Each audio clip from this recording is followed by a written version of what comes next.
Pembelaan Stefanus. Kata imam besar, benarkah demikian? Jawab Stefanus, hai saudara-saudara dan bapak-bapak, dengarkanlah. Allah yang Maha Mulia telah menampakkan dirinya kepada bapa leluhur kita Abraham ketika ia masih di Mesopotamia, sebelum ia menetap di Haran, dan berfirman kepadanya, keluarlah dari negerimu dan dari sanak saudaramu, dan pergilah ke negeri yang akan kutujukan kepadamu. Maka keluarlah ia dari negeri orang Kasdim, lalu menetap di Haran. Dan setelah ayahnya meninggal, Allah menyuruh dia pindah dari situ ke tanah ini, tempat kamu diam sekarang. Dan di situ Allah tidak memberikan milik pusaka kepadanya, bahkan setapak tanah pun tidak. Tetapi ia berjanji akan memberikan tanah itu kepadanya menjadi kepunyaannya dan kepunyaan keturunannya, walaupun pada waktu itu ia tidak mempunyai anak. Beginilah firman Allah, yaitu bahwa keturunannya akan menjadi pendatang di negeri asing, dan bahwa mereka akan diperbudak dan dianiaya 400 tahun lamanya. Tetapi bangsa yang akan memperbudak mereka itu akan kuhukum, firman Allah. Dan sesudah itu mereka akan keluar dari situ dan beribadah kepadaku di tempat ini. Lalu Allah memberikan kepadanya perjanjian sunat. Dan demikianlah Abraham memperanakan Ishak, lalu menyunatkannya pada hari yang ke-8. Dan Ishak memperanakan Yakub, dan Yakub memperanakan ke-12 bapa leluhur kita. Karena iri hati, bapa-bapa leluhur kita menjual Yusuf ke tanah Mesir, tetapi Allah menyertai dia dan melepaskannya dari segala penindasan serta menganugerahkan kepadanya kasih karunia dan hikmat. Ketika ia berhadapan Firaun, raja Mesir, Firaun mengangkatnya menjadi kuasa atas tanah Mesir dan atas seluruh istananya. Maka datanglah bahaya, kelaparan menimpa seluruh tanah Mesir dan tanah Kanaan, serta penderitaan yang besar, sehingga nenek moyang kita tidak mendapat makanan. Tetapi ketika Yakub mendengar bahwa di tanah Mesir ada gandum, ia menyuruh nenek moyang kita ke sana. Itulah kunjungan mereka yang pertama. Pada kunjungan mereka yang kedua, Yusuf memperkenalkan diri kepada saudara-saudaranya. Lalu ketahuanlah asal-usul Yusuf kepada Firaun. Kemudian Yusuf menyuruh menjemput Yakub, ayahnya, dan semua sanak saudaranya, 75 jiwa banyaknya. Lalu pergilah Yakub ke tanah Mesir. Di situ ia meninggal, ia dan nenek moyang kita. Mayat mereka dipindahkan ke Sikhem dan diletakkannya di dalam kuburan yang telah dibeli Abraham dengan sejumlah uang perak dari anak-anak Hemor di Sikhem. Tetapi makin dekat genapnya janji yang diberikan Allah kepada Abraham, makin bertambah banyak bangsa itu di Mesir, sampai bangkit seorang raja lain memerintah tanah Mesir, seorang yang tidak mengenal Yusuf. Raja itu mempergunakan tipu daya terhadap bangsa kita dan menganiaya nenek moyang kita, serta menyuruh membuang bayi mereka supaya bangsa kita itu jangan berkembang. Pada waktu itulah Musa lahir, dan ia elok di mata Allah. 3 bulan lamanya ia diasuh di rumah ayahnya. Lalu ia dibuang, tetapi putri Firaun memungutnya dan menyuruh mengasuhnya seperti anaknya sendiri. Dan Musa dididik dalam segala hikmat orang Mesir, dan ia berkuasa dalam perkataan dan perbuatannya.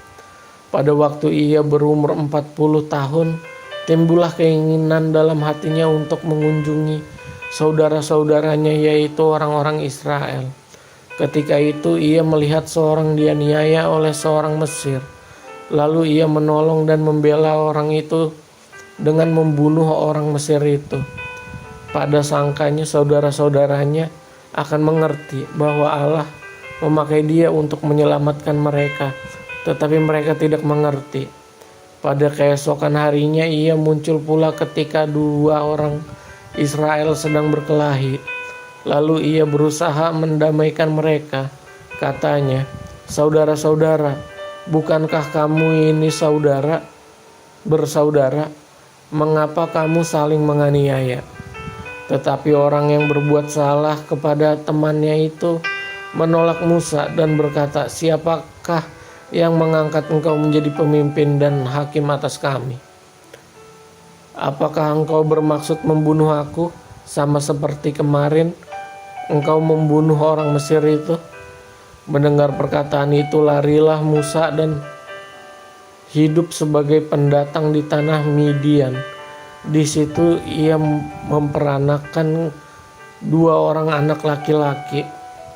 Dan sesudah 40 tahun tampaklah kepadanya seorang malaikat di padang gurun Gunung Sinai di dalam nyala api yang keluar dari semak duri. Musa heran tentang penglihatan itu, dan seketika ia pergi ke situ untuk melihatnya dari dekat. Datanglah suara Tuhan kepadanya, "Akulah Allah, nenek moyangmu, Allah Abraham, Ishak dan Yakub." Maka gemetarlah Musa dan ia tidak berani lagi melihatnya. Lalu firman Allah kepadanya, "Tanggalkanlah kasutmu dari kakimu, sebab tempat di mana engkau berdiri itu adalah tanah yang kudus. Aku telah memperhatikan dengan sungguh kesengsaraan umatku di tanah Mesir, dan aku telah mendengar keluh kesah mereka, dan aku telah turun untuk melepaskan mereka. Karena itu kemarilah, engkau akan kuutus ke tanah Mesir."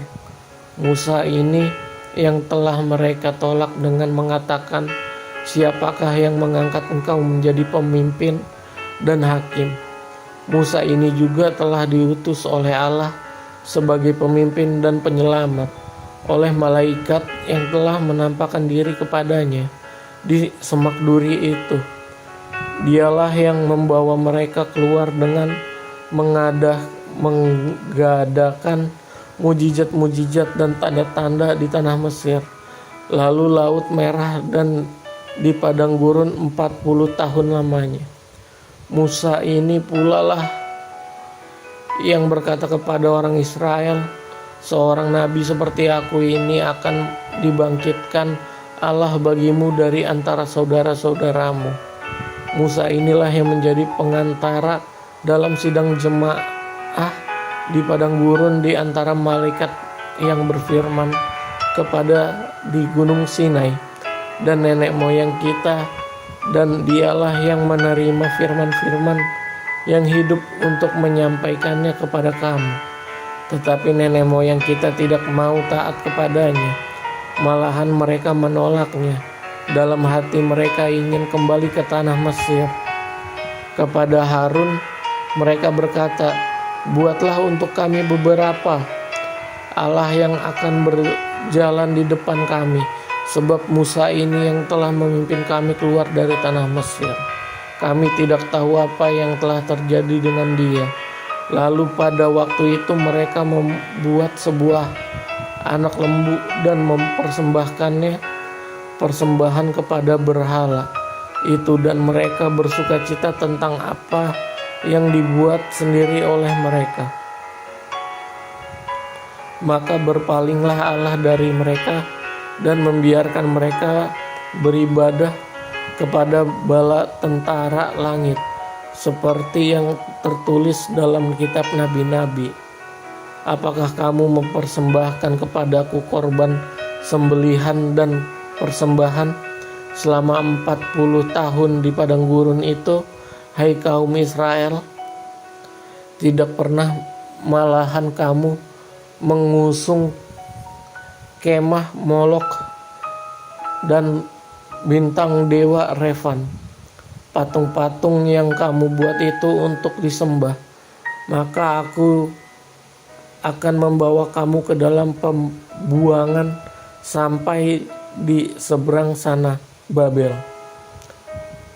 Kemah kesaksian ada pada nenek moyang kita di padang gurun, seperti yang diperintahkan Allah kepada Musa untuk membuatnya menurut contoh yang telah dilihatnya. Kemah itu yang diterima nenek moyang kita dan yang dengan pimpinan Yosua dibawa masuk ke tanah ini, yaitu waktu tanah ini direbut oleh bangsa-bangsa lain yang dihalau Allah dari depan nenek moyang kita. Demikianlah sampai kepada zaman Daud. Daud telah mendapat kasih karunia di hadapan Allah, dan ia memohon supaya ia diperkenakan untuk mendirikan suatu tempat kediaman bagi Allah Yakub. Tetapi Salomolah yang mendirikan sebuah rumah untuk Allah. Tetapi yang Maha Tinggi tidak diam di dalam apa yang dibuat oleh tangan manusia. Seperti yang dikatakan oleh Nabi, langit adalah tahtaku dan bumi adalah tumpuan kakiku. Rumah apakah yang akan kamu dirikan bagiku? Demikianlah firman Tuhan. Tepat apakah yang akan menjadi perhentianku? Bukankah tanganku sendiri yang membuat semuanya ini? Hai orang-orang yang keras kepala dan yang tidak bersunat hati dan telinga, kamu selalu menentang Roh Kudus, sama seperti nenek moyangmu. Demikian juga kamu. Siapakah dari nabi-nabi yang tidak dianiaya oleh nenek moyangmu?